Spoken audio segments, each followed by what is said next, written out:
Hello, my name is Father Edward Looney, and you're listening to the podcast How They Love Mary, a podcast that I hope will either be the beginning or the deepening of your Marian devotion. On the podcast, lots of different topics we've covered over the years, over the many episodes. And I remember one of the pro-life episodes we did a few years ago with the National Director of Priests for Life. And so today I'm happy to have another conversation about the pro-life movement. I want to align this episode with the Roe versus Wade anniversary here in the United States of America, but also simply to because of the March for Life always happens. And I think this is a great resource for young people that we're going to talk about.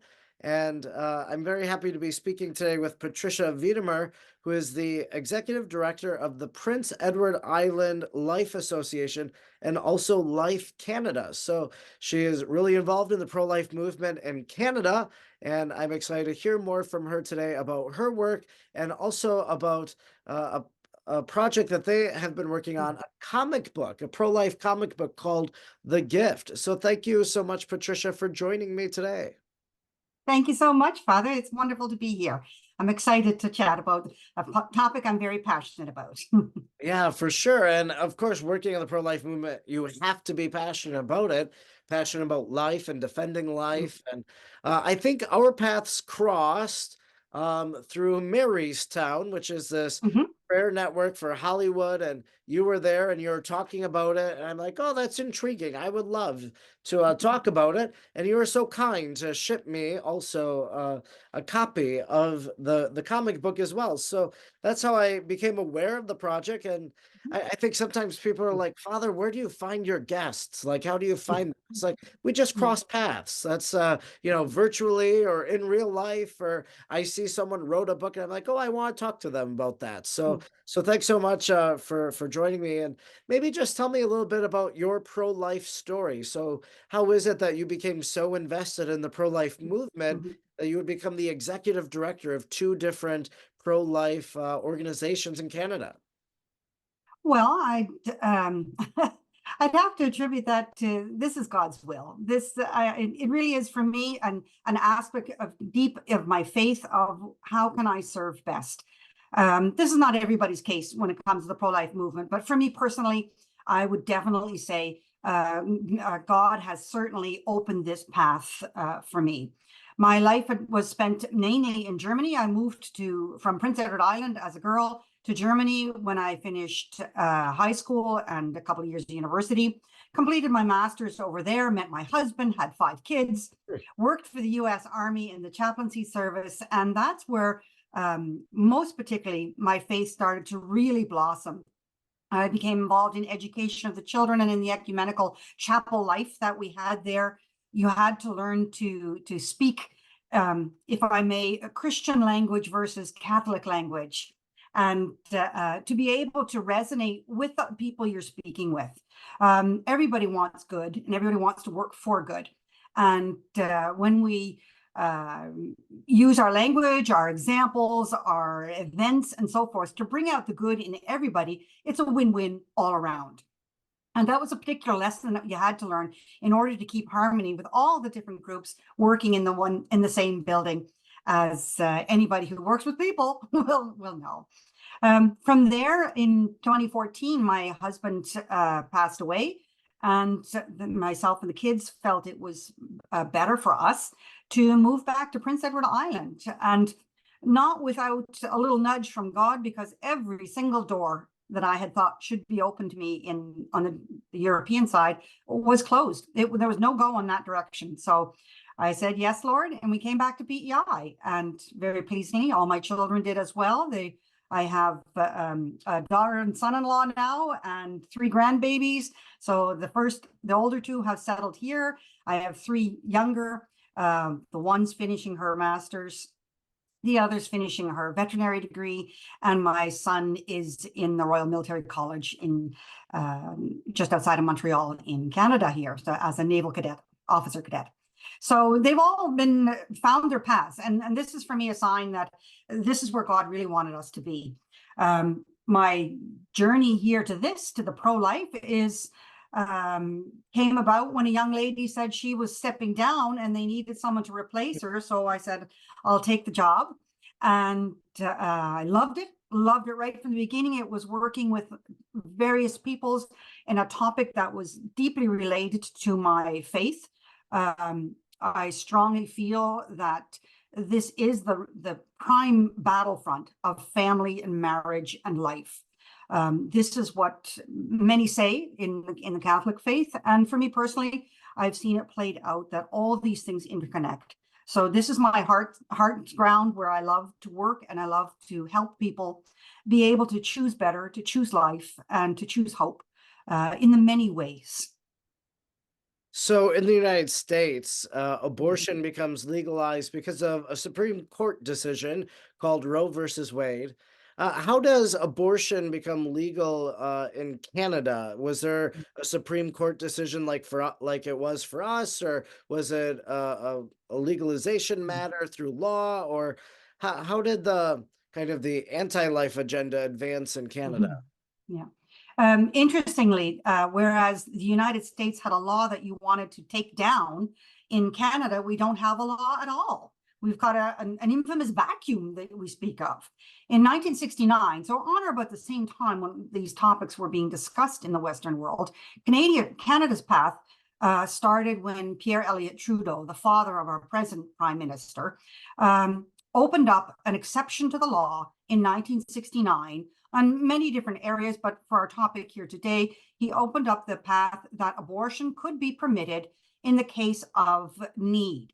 To determine the need, a therapeutic abortion committee should be established in the various hospitals, and that was what the law set forth.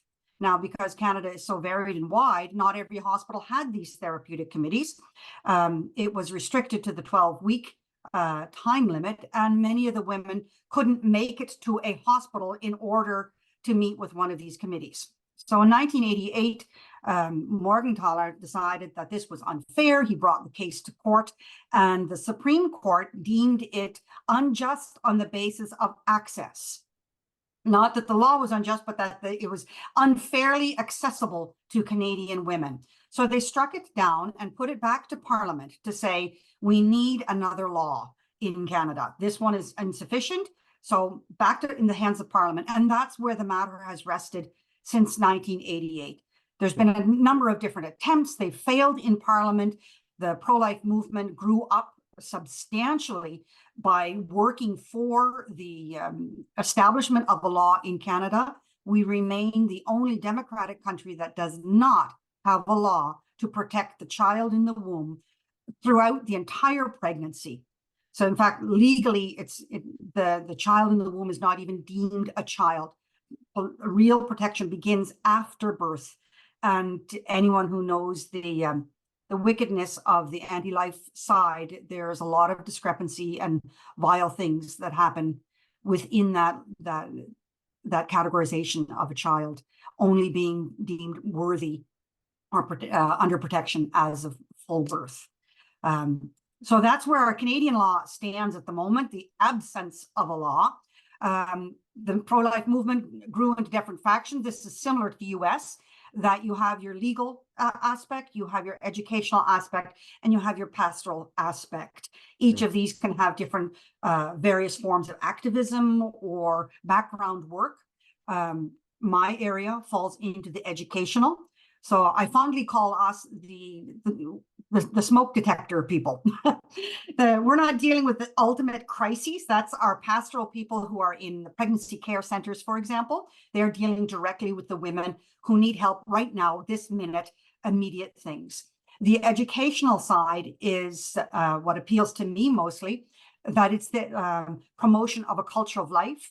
How do we attain that? How do we prevent crises from happening? How can we choose better for life? It's all encompassing from beginning of birth, and now, of course, in Canada with the end of life issues, making us more aware of the pervasive attacks on the vulnerable at that stage of their lives.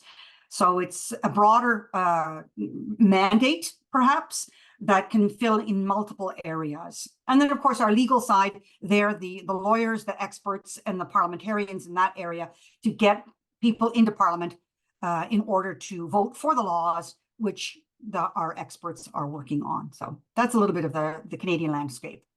Yeah, and you spoke about the educational component, and I'm assuming that this comic book, The Gift, Yes. is one of those educational components. It's about Mhm. raising the issue, especially with younger people, with Mhm. teenagers, whatever. And so you have this comic book. I'm just curious, where did the idea come from, the inspiration to say, let's partner with Voyager Comics in Wisconsin to create a comic book about the pro-life cause? Um, Never in my wildest dreams would I have thought that, that such a program or such a project could actually happen. It really is a divine inspiration, if you so will. The idea came because when I came on board in 2017, that's when I started become as an executive director for PEI Life. Many of the things that we were working very hard at and very active at were not bearing the fruit that should be evident. We should be growing. We should see that in memberships and numbers and people coming to the various events. And it was dwindling. There was a number of reasons for this, not the least of which is the demographic landscape was changing so drastically. So from an active group in the 1970s and 80s, now we have senior citizens who are not necessarily going to go out on the street and so forth. So some of the traditional things that which are very valuable and good, weren't bearing fruit correctly. So I had to ask the question, well, what would bear fruit? How do we reach today's audience? So it required a little bit of looking at, well, where are they at? You know, this is a fundamental Catholic principle. When somebody asks about why do we believe what we believe, you have to meet them where they're at. So let's meet the people where they're at. This generation doesn't have certain foundations or a worldview that many of our mothers and grandfathers did. So what is their worldview? Let's meet them in that position and start working with them there, not to leave them in that position, but to bring them forward to reach better things and to choose better lives and to help people be more prosperous and joyful and healthy in their lives and thriving in family life and so forth. So when we sat down and thought about different things, this was one of the ideas we came up with. If we were going to produce another piece of material, it had to be able to resonate with the youth. So what are the youth reading? Well, number one thing youth read today is comic books, if they're reading anything at all, because great majority of the work goes in the video sector. And that's very powerful as well. Each method has its resources. So we looked at the storyline, and the story of Josh and Casey began brewing in my heart. And my friend sat down together and said, let's put this down on paper. And it came to the story of what would a couple of really good kids to take away from your standard stereotype. Often people think they know who the target market is and what the pro-life movement is like. But when we say, no, we want, your atypical target market, if you wish, good kids, come from good families, well brought up, have a good foundation, families will love them and everything like that. What would two kids like this do if they found themselves pregnant? Would they even find themselves pregnant? Like, does it happen? Well, yes, it does.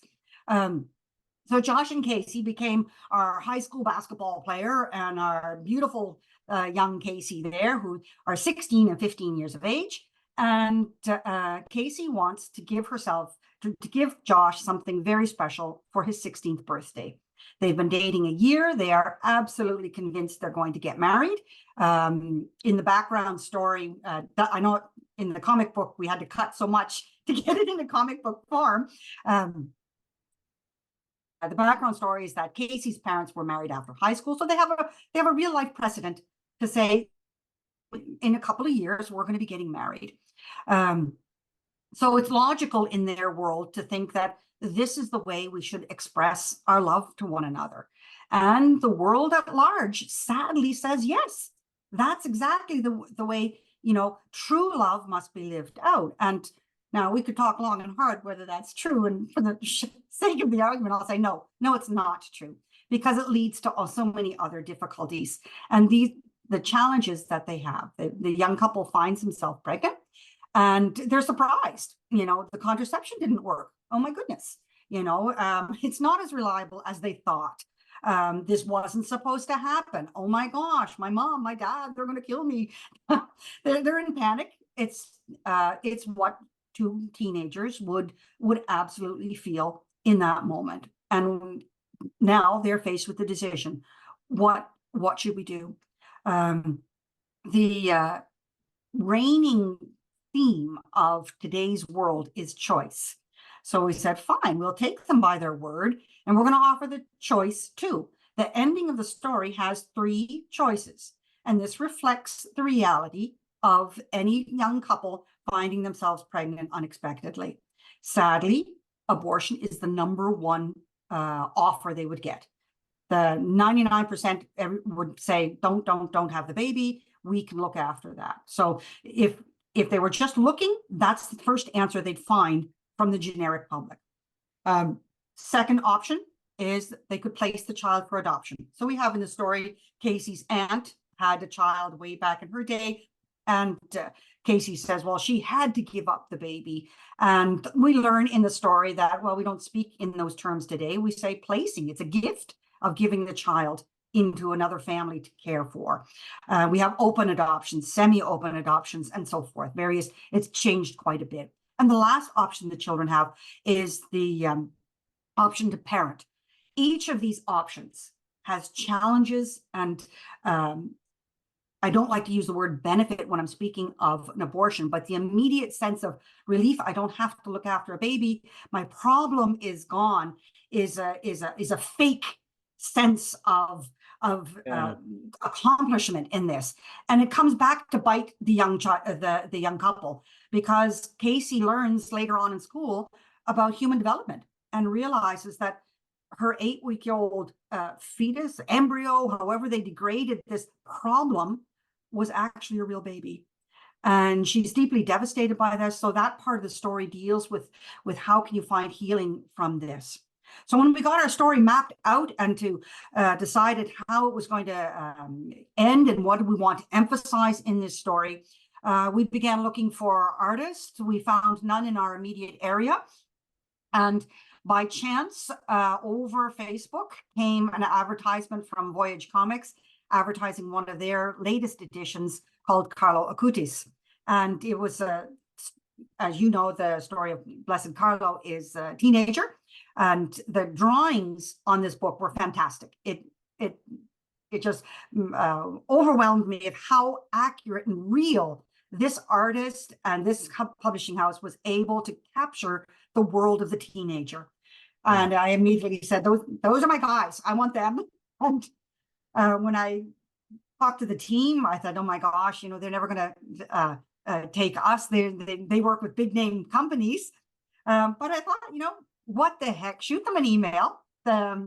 It can't hurt. And when I spoke with Philip and his team, it was a match made in heaven in this regard.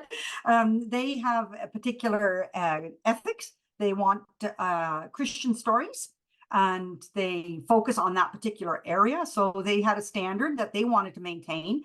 And we had the standard that we wanted them to be a pro-life. We wanted the artists to be sympathetic and positive for our cause. It would be very difficult to work harmoniously if you had someone who didn't believe in the pro-life cause. So that's why I say we were made for each other. Once we discovered what we needed to talk about and what the story was about, they said they loved it and were very pleased to take us on. And so our journey began. A world of I had never done anything like this before. It was completely new and thrilling, quite thrilling to work with them. I'd recommend the company 1,000 times over. Well, that's wonderful. And yeah, there were different aspects of the story as I made my way through The Gift, this comic book about the pro-life movement, a pro-life message, a story here. The first thing that really struck me was that the hesitancy on the part of the male character, he didn't necessarily want to have relations or whatever. He Mhm, raised those questions, which I think a lot of times maybe in society we would think it'd be the male that's pushing for mhm. engaging in Yeah, relations, but here it is. He's actually pushing against it. He realizes yeah. what could happen, and that's something that I always advise young people, whether it's something along this line, in terms of potential pregnancy with bad choices of Mm, engaging in sexual relations outside of marriage, or even if it comes to alcohol, for example. So mhm, here you are, you're drinking alcohol. Well, you could be going off to college to play sports. You're going to lose your sports mhm, scholarship. Like making one bad decision could mm. change the trajectory of your life. And that's really what you're reinforcing here. Yeah.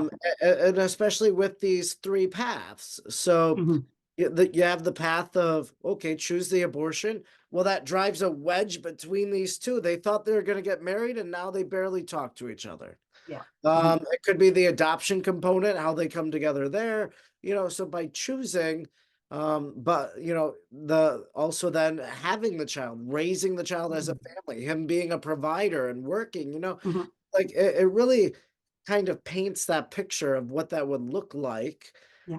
And so that's why I really appreciate it, I guess, about the gift, about the comic Mm, book, is that it's pretty real and you're putting it out there. yeah. And Yeah. what happens is a young person reads this and they're going to have to make a decision about their life and Mhm. the choices they make and what they do. Yes, I'm glad you brought that up because we really wanted to reflect that Josh has got every aspect of becoming a wonderful husband and father. He's concerned about Casey. He wants to do what she wants. He wants to love her.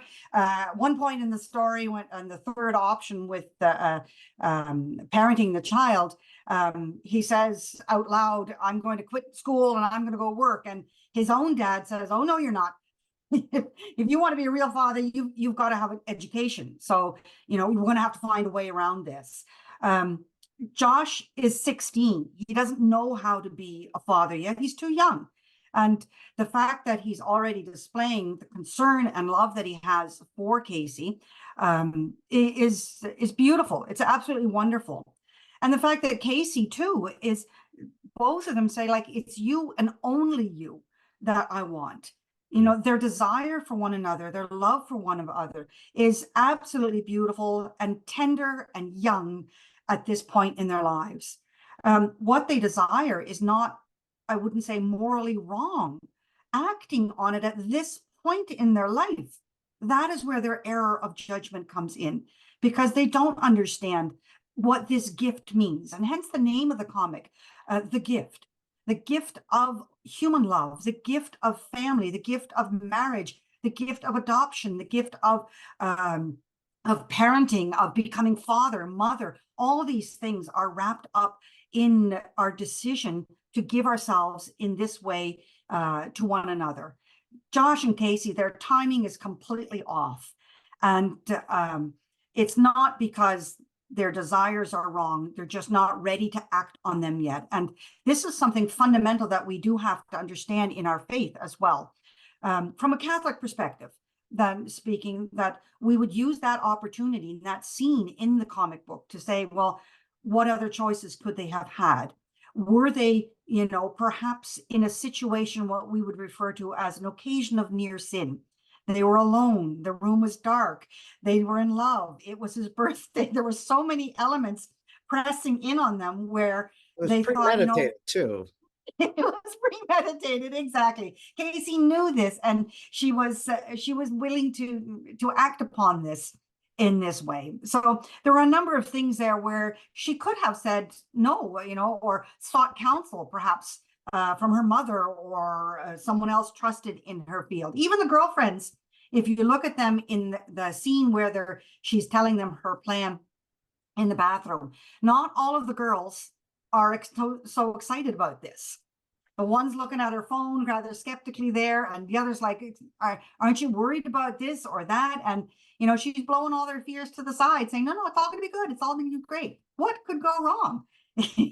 And not only do teenagers say this, but we adults as well say this. What could go wrong? And when we should be a little bit more cautious and reflect back on the teachings of our family and morals, and I would say again the Catholic perspective. Although this is not written for just a Catholic audience, it has to be resonate with anybody. Part of also that, and I put a caveat in there, is that not even our Catholic youth have been taught well enough to be able to discover these things and say, oh, this is why we learned, that waiting is better, or marriage is something significant and different than what the world says today. So these are all opportunities within the story. We left it in its condition like this, where one might say, yes, but what about abstinence? Well, that's a very good question. What about that? So sit down with your youth and talk about this. How would this story have unfolded? What would their relationship be like? Would they still be together? Had they chosen not to engage in intimacy at this point in their life? What if they'd waited only 3 or 4 years and got married then? What would have been an absolute joyous occasion of announcing we're pregnant now is a very different situation in their lives. So there's several points in the story. Another one which I could bring up is the one of the fathers in the story asks Casey, would you like to talk to a pastor or a priest about this? Oh, yeah. And Casey turns away and says, I don't want to talk to God or anyone about this. So there's an opportunity, like, why not? What's going on in Casey's heart where she says, I can't bring this to God? How does she view God? Does she really believe God could help her? How would God function in a role like this? From a Catholic point of view, you could say, well, let's talk about the sacrament of reconciliation. If you don't have that, our Protestant brothers and sisters, well, can you bring this issue to God before him in prayer? What about someone who doesn't have a faith background? And we chose that path in our example, that the counselor gives them an offer of a place to memorialize their child. Yeah. See, in an abortion, there is no grave. There's nowhere to remember this child. And so the planting of the tree, it's one of the methods. There's several methods that people use, but this is one where you could plant a tree and see it grow and thrive and flourish. And remember, my child's memory is not dead. And they name their child. They give her the name Olivia, which means peace. Again, one of the gifts that they're given because they've learned to forgive themselves and each other for what they've done, and to live on, not forgetting the memory of Olivia, but remembering very well that they have a daughter and her life was not in vain. This is important for us to reconcile and be at peace and understand. It makes us better people to owe up to the things that we have done in life, and to clearly avoid and caution others from going down paths where we know this will bring grave harm for the child in this case. I mean, for little Olivia, it meant death. And for Josh and Casey, it meant this lifetime of knowing that they've ended the life of their baby. Yeah. For the grandparents, they've lost a grandchild, they've lost a niece, and by extension, that we all suffer when somebody chooses this path. And young couples need to be helped and assisted through this crisis, not to make those kinds of decisions that are going to affect them their whole life long. So the comic book is out, and young people probably have gotten it in their hands. They've read it. I guess, what's the reaction of the young people who have already read the story of Josh and Casey? It's been wonderful.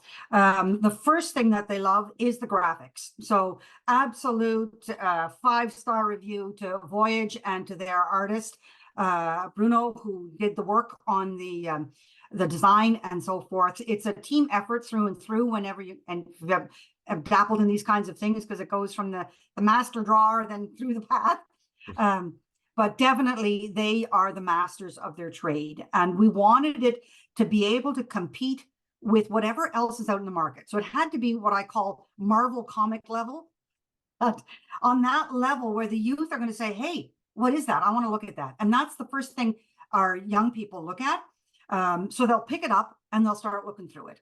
Love the idea of it being in a high school. They find that very real and relatable of what's going on, that these kinds of relationships happen.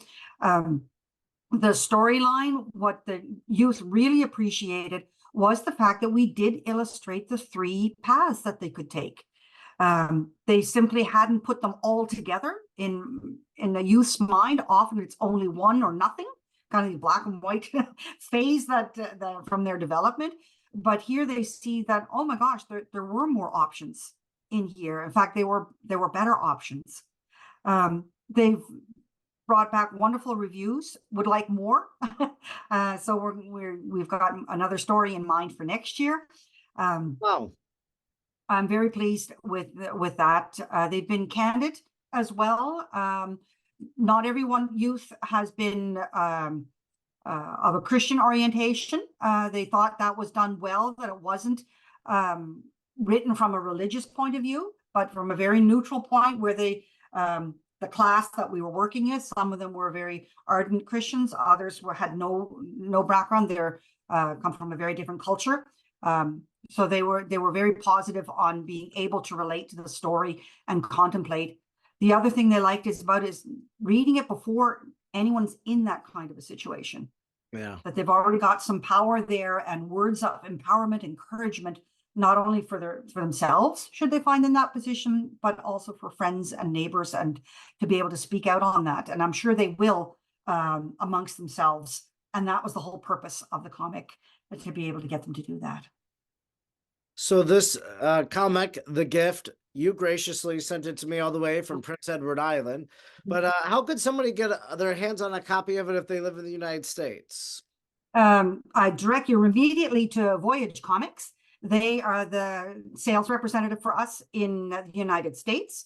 If you go on their websites, voyagecomics.com, you will see it on there.